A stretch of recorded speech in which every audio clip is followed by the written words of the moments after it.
ಅವಾಗ ಆ ಕಾಲದಲ್ಲಿ ಅಂಬೇಡ್ಕರ್ ಇದ್ರು. ಬಟ್ ಇವಾಗ ಸದ್ಯಕ್ಕೆ ಅವ್ರಿಲ್ಲ. ಅವ್ರು ಫಿಸಿಕಲಿ ಇಲ್ಲ ಅಂತಂದ್ರೆ ಅವ್ರು ಎಷ್ಟೋ ಚಿಂತನೆಗಳು ನಮ್ ಜೊತೆ ಬಿಟ್ಟೋಗಿದ್ದಾರೆ. ಬಟ್ ಅದೇ ಇವಾಗ ಇರೋ ಜನರೇಷನ್ಗೆ ಇನ್ನು ತುಂಬಾ ಯುವ ಪೀಳಿಗೆಗೆ ನೀವು ತುಂಬಾ ಸ್ಫೂರ್ತಿ ಆಗ್ತೀರಾ sir. Thank you so much.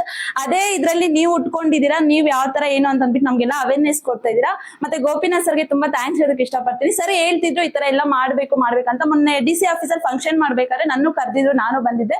ಅದು ತುಂಬಾ ಚೆನ್ನಾಗಿತ್ತು ಸರ್ ಪ್ರೋಗ್ರಾಮ್. ಮತ್ತೆ ಸರ್ ಹೇಳ್ಬೇಕಾದ್ರೆ ನಾನು ಒಂದ್ಸ್ ಹೇಳ್ದೆ, ಸರ್ ನನ್ಗೆ ಓಕೆನೆ, ಬಟ್ ಯಾವ್ದು ಭೇದ ಭಾವ ಇರಬಾರ್ದು. ನನ್ಗೆ ಯಾವತ್ತೂ ಒಂದೇ ಕ್ವಶನ್, ಎಲ್ಲರ ಬಾಡಿಯಲ್ಲಿ ಒಂದೇ ಕೆಂಪರಾಗ್ತಾ ಇರ್ಬೇಕಾದ್ರೆ ಯಾರ ಬಾಡಿ ಎಲ್ಲಾದ್ರೂ ವೈಟ್ ಬ್ಲಾಕ್ ಇದೆಯಾ? ಇಲ್ಲ. ಎಲ್ಲರ ಬಾಡಿಯಲ್ಲೂ ಕೆಂಪರಾಗ್ತಾ ಇರ್ಬೇಕಾದ್ರೆ ಯಾಕೆ ಈ ಜಾತಿ ಭೇದ ಭಾವ ಮಾಡ್ತಾರೆ? SC ST ದಲಿತ OBC ಗೌಡಸ್ ಈ ತರ ಎಲ್ಲ ಯಾಕೆ ಮಾಡ್ತಾರೆ ಡಿಡ್ಡಿಸ್ ಅಂತ ಅದೇ ಕ್ವಶನ್ ನನ್ಗೆ ತುಂಬಾ ವರ್ಷದಿಂದ ಇತ್ತು ತಲೆಯಲ್ಲಿ.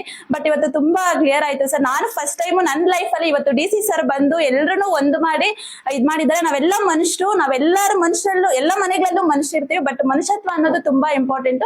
ಆ ಮಾನವೀಯತೆನ ಉಳಿಸ್ಕೊಂಡು ಬೆಳೆಸ್ಕೊಂಡು ಹೋಗ್ಬೇಕು.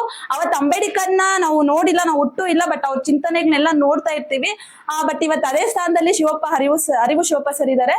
ಎಷ್ಟು ಥ್ಯಾಂಕ್ಸ್ ಹೇಳಿದ್ರೆ ಸಾಕಾಗಲ್ಲ. ಅದೇ ತರ ನನ್ಗೂ ತಲೆಯಲ್ಲಿ ಓಡ್ತಿದೆ. ನಾನು ಇನ್ನು ತುಂಬಾ ಅಂದ್ರೆ ಯಂಗ್ಸ್ಟರ್ಸ್ ಅಂತ ಹೇಳ್ತಾರೆ, ನಮ್ಮ ಭಾರತದ ಮೊದಲ ಏನಂದ್ರೆ ಯುವ ಪೀಳಿಗೆಗಳಿಗೂ ಹೇಳಿ ಅವ್ರಿಗೂ ಸಹ ಬದಲಾವಣೆ ಮಾಡ್ಬೇಕು. ಇದು ಒಂದೇ ಸಲ ಬದಲಾವಣೆ ಆಗ್ತೀವಿ, ಒಂದೇ ಸಲ ನಾವು ಮುಂದೆ ಹೋಗ್ತೀವಿ ಅಂದ್ರೆ ಆಗಲ್ಲ. ಸ್ಟೆಪ್ ಬೈ ಸ್ಟೆಪ್ ಏನಿರುತ್ತೋ ಅರಿವು ಶಿವಪ್ಪ ಸರ್ ಜೊತೆ ನಾವು ಸೇರ್ಕೊಳ್ತೀವಿ, ನಾವು ನಿಮ್ ಜೊತೆ ಇರ್ತೀವಿ ಸರ್. ಇದೇ ತರ ಕಂಟಿನ್ಯೂ ಮಾಡಿ, ಇದೇ ತರ ಉಳಿಸ್ಕೊಂಡು ಬೆಳೆಸ್ಕೊಂಡು ಹೋಗೋಣ. ಅದೇ ಎಲ್ರ ಬಾಡಿಯಲ್ಲೂ ಕೆಂಪು ರಕ್ತನೇ ಇರ್ಬೇಕಾದ್ರೆ ಜಾತಿ ಭೇದ ಎಲ್ಲ ಯಾಕೆ? ಎಲ್ಲ ಒಂದೇ ಆಗ್ಬೇಕಲ್ವಾ ಅಂತ ನನ್ಗೂ ತುಂಬಾ ಖುಷಿ ಇತ್ತು. ಬಟ್ ಅಪ್ಪ ಒಂದ್ ಕೇಳ್ದೆ, ಅಪ್ಪ ಏನ್ ಹೇಳಿದ್ರೆ ಸರಿ ಆಯ್ತು ಓಕೆ ಬರ್ಲಿ, DC ಸರ್ ಬರ್ತಿದ್ದಾರೆ ಸರ್ ಮನೆಗೆ, ಅವ್ರ ಜೊತೆ ಒಂದು 23 ಜನ ಬರ್ತಾರೆ, ಈ ತರ ಎಲ್ಲ ಮಿಂಗಲ್ ಆಗ್ಬೇಕು, ಯಾವ್ದು ಭೇದ ಭಾವ ಇರಬಾರ್ದು, SC ST ಅವ್ರು ಸಹ ಮನೆಗೆ ಬರ್ಬೇಕು ಅಂತೆಲ್ಲ ಹೇಳೋವಾಗ ಸರಿ ಖಂಡಿತ ಬರ್ಲಿ ಅಂತ ಅಪ್ಪ ಅಂತೂ ಫುಲ್ ಖುಷಿ ಆದ್ರು. ಮತ್ತೆ ಗೋಪಿನಾಥ್ ಸರ್ಗೆ ನಾನು ಸರ್ ಅಪ್ಪ ಜೊತೆ ಮಾತಾಡಿ ಅಂತ ಅಂದ್ಬಿಟ್ಟು ಏನೇನ್ ಅರೇಂಜ್ಮೆಂಟ್ ಮಾಡ್ಬೇಕು ಅಂತ ಫೋನ್ ಕೊಡುವಾಗ ಅಪ್ಪ ತುಂಬಾ ಖುಷಿಯಿಂದ ಅಪ್ಪನೇ ತುಂಬಾ ಹೇಳಿದ್ರು, ಅವ್ರಿಗೆ ಸನ್ಮಾನ ಮಾಡೋಣ, ಶಾಲ್ವಾ ಹೂವಾರ ಎಲ್ಲ ತಗೋಬರೋಣ, ತೆಂಗಿನಕಾಯಿ ಎಲ್ಲ ಈ ತರ ಹೇಳ್ಬೇಕಾದ್ರೆ ಎಲ್ಲ ಓಕೆ ಆಯ್ತು, ತುಂಬಾ ಖುಷಿ ಆಯ್ತು. ಬಟ್ ನನಗೂ ನಮ್ಮ ಅಪ್ಪ ಒಪ್ಕೊಂತಾರ ಅಂತ ನಾನು ಅನ್ಕೊಂಡಿರ್ಲಿಲ್ಲ. ಬಟ್ ಅಷ್ಟು ನಾನು ಹೇಳುವಾಗ ಕನ್ವೆ ಆಗಿ ಒಪ್ಕೊಂಡು ಅಂತಂದ್ರೆ ಥ್ಯಾಂಕ್ ಯು ಸೋ ಮಚ್ ಅಪ್ಪ. ಮತ್ತೆ ನಿಮ್ಗೆಲ್ಲ ತುಂಬಾ ಥ್ಯಾಂಕ್ಸ್ ಹೇಳ್ತೀನಿ. ಇದೇ ತರ ನಾನು ಇನ್ನು ನಮ್ಮ ಯುವ ಜನರು ಏನಿದಾರೋ, ನಮ್ಮ ಯುವ ಪೀಳಿಗೆ ಏನಿದಾರೋ, ಈ ಜನರೇಷನ್ ಅಲ್ಲಿ ತುಂಬಾ ಯುವ ಪೀಳಿಗೆ ಆಗ್ಬೋದು, ಇಲ್ಲಿ ಕುತ್ಕೊಂಡಿರೋರ್ಗೆಲ್ಲರಿಗೂ ಅರಿವು ಶಿವಪ್ಪ ಸರ್ ತುಂಬಾನೇ ಇನ್ಸ್ಪೈರ್ ಆಗ್ತಾರೆ.